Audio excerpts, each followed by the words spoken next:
Welcome to the session. In this session, we will look at the odds ratios to decide if there is a relationship between the independent variable and the dependent variable of a logistic regression model. We will use the confidence interval to conclude if there is any relationship. Then we will look at the p-values and how they help to interpret an existing or an absent relationship. Here you see a simple regression model graphed on a plot. And here you see the regression model and its parameters. The regression model models the relationship between cholesterol level and the status of CHD, coronary heart disease. We're interested in the relationship between both variables. To make any claims about the relationship, we look at the beta coefficient, or simply the exponentiated beta coefficient. That's the odds ratio. The logistic regression coefficients, or the model parameters, give us information about the relationship. If the odds ratios are equal to 1, then this indicates no relationship between the independent variable, for example cholesterol, and the outcome variable, the CHD level, the CHD status. So before we create the model, we statistically assume that all independent variables, for example, again, cholesterol level, are in fact not related with a dependent variable of interest, CHD level. And we describe this statistical fact as a statistical hypothesis. So we say that we assume in the null hypothesis that the odds ratio is actually equal to 1, so there is no relationship.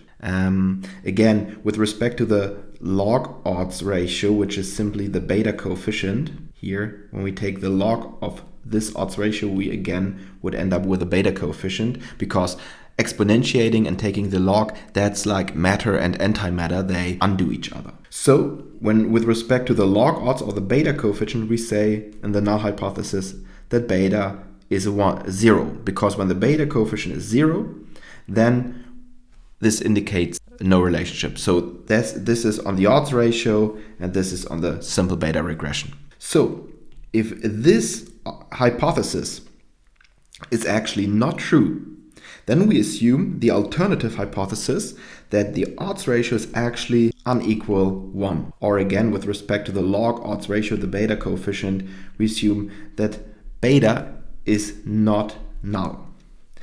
And to actually decide if the odds ratio is 1 or if the beta coefficient is equal to 0, we use confidence intervals and also p-values. So we have two hypotheses, H0 and H1, and we want to decide which one is true. From the start, we assume that there is no relationship, that the null hypothesis is true. And then we construct a confidence interval. So we determine the confidence interval, for example, the 95% confidence interval. This is a convenient level in research. So first, note that we construct the confidence interval for the beta regression coefficient, because the beta coefficient follow a normal distribution from which we then can compute the limits, the upper and lower limits of the actual confidence interval. After we calculated the confidence interval for the beta regression coefficient, we can simply exponentiate the confidence interval to obtain the odds ratios. So first we calculate the beta coefficient and its confidence interval, and then we exponentiate to get the confidence interval of the odds ratio. So remember that the confidence interval is using the standard error, which we will also get in a regression table, and that we multiply this standard error with 1.96, because when we go 1.96 standard errors below the mean, that is the beta regression coefficient, and above the mean, then we get the middle 95% of this distribution, and this will give us the confidence interval. So let's do this. This is the sampling distribution of the beta coefficient of interest of cholesterol level. We would get this sampling distribution of the beta coefficients if we take multiple samples and for each sample construct a regression model. Each time we would get slightly different beta coefficients because of the random sampling process.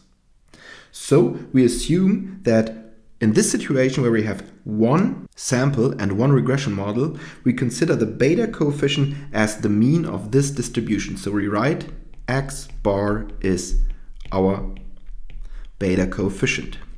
Next, we need the standard error of this distribution. One standard error, well, that is this value of 0.001. Now we know that we have to go 1.96 times the standard error below the mean and above the mean. So we can write this as the x bar plus and minus 1.96 times the standard error.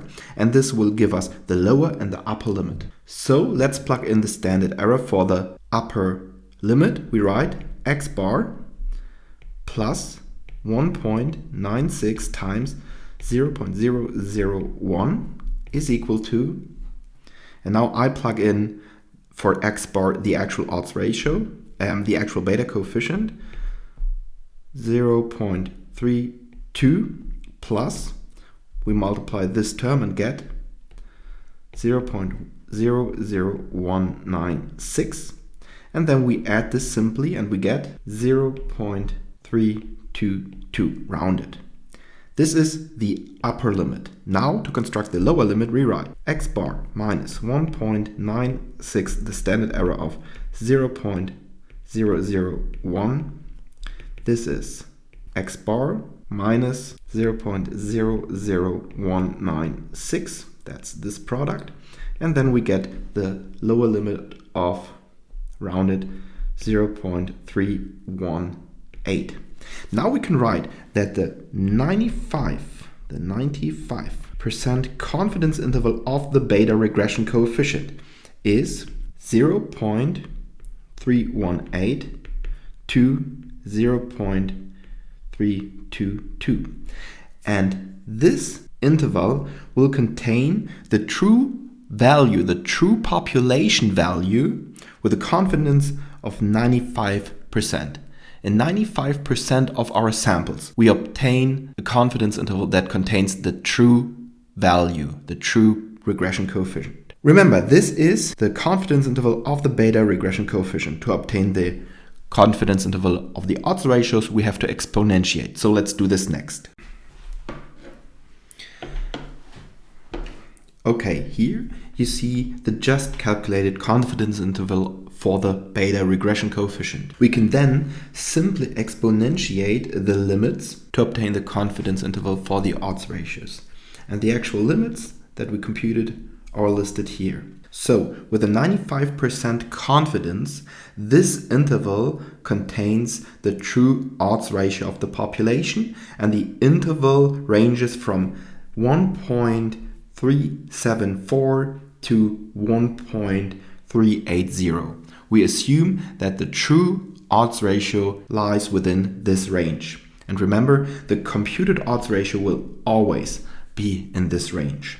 So now back to the question, is the odds ratio actually equal to 1? That's the null hypothesis.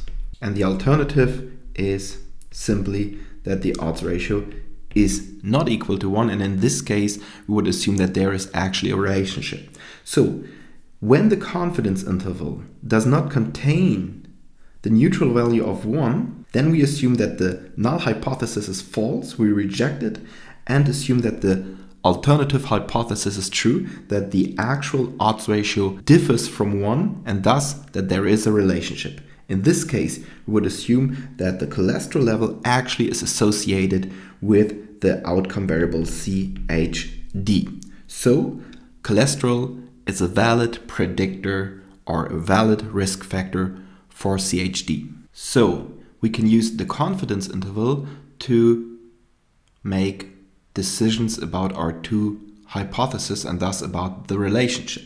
An advantage of the confidence interval is that we can see how accurate our measure is. So if the odds ratio is narrow, then we have a precise measure. If it is wider, then we have more variability in our estimation. So the confidence interval is a very convenient way to make claims about a potential relationship.